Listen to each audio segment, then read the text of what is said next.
Now let's take a look at some other developments that took place this week in the National Assembly. During the week, Senator Andrew Uchendu was sworn in as the senator representing Rivers East following the sack of Senator George Sekibo by the Court of Appeal in Abuja. The senator, who came in dressed in a traditional Niger Delta regalia, is a member of the All Progressives Congress.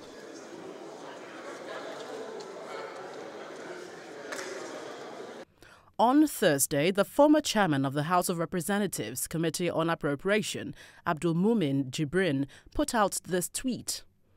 Later that same day, the spokesman of the House of Representatives, Representative Abdulrazak Namdas, made some comments on the suspension.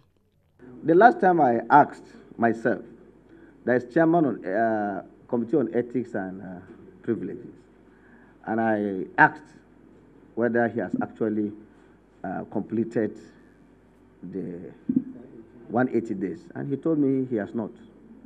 That is what I know. He has not. And if he has to write to the National Assembly that he has completed, and he has to tender an apology according to what was contained in the letter which you have reported. And if he apologized, you will all know, because he won't apologize in the hidden. It will be made known to you, and he will also come back to the House. As far as I am concerned, that he has not completed the 180 days.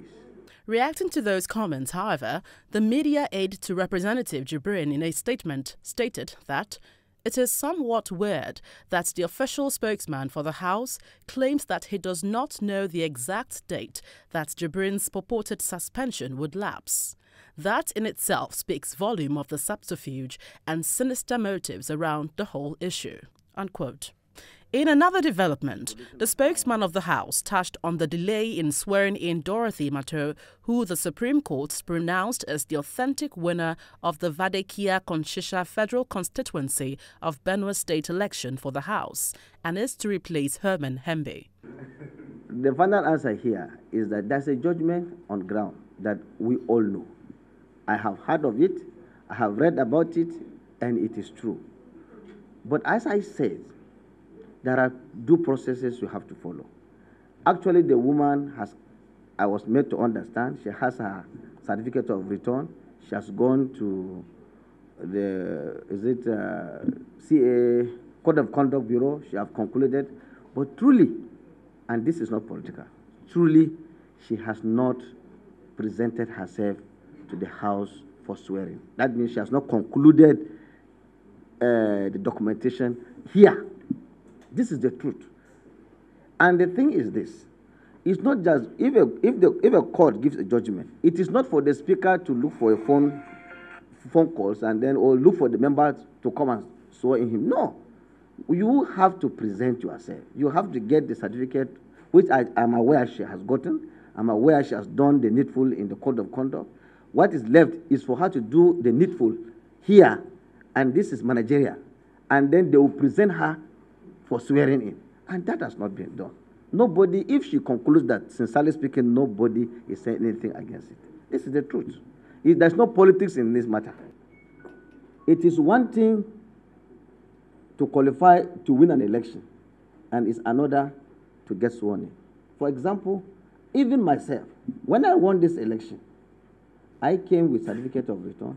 I went to the Code of Conduct Bureau, all of us here, because it's a precondition before you are sworn in. And it took us about 2 weeks. You have to bring your passport, go to the management, bring your credentials, do documentation, and this is everywhere. Meanwhile, the House of Representatives Committee on Capital Market and other institutions has given the Securities and Exchange Commission, SEC, and Oando PLC 2 weeks to resolve all issues regarding alleged stakeholders' liabilities with the oil firm. One of the stakeholders speaks on their reason for approaching the National Assembly on the matter. We discovered that our regulators have failed us, and we now sat down and discovered that what is the next options for us?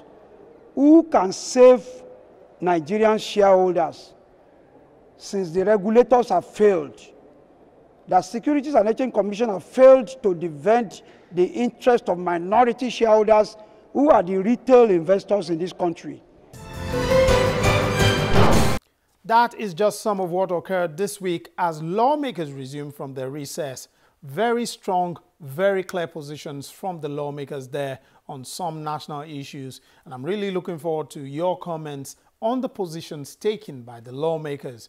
Do you agree? Do you disagree? You can reach us on any of our addresses on the screen. Well, it's at this point I say thanks for staying with us. I'm Lanre Lasese. Take care.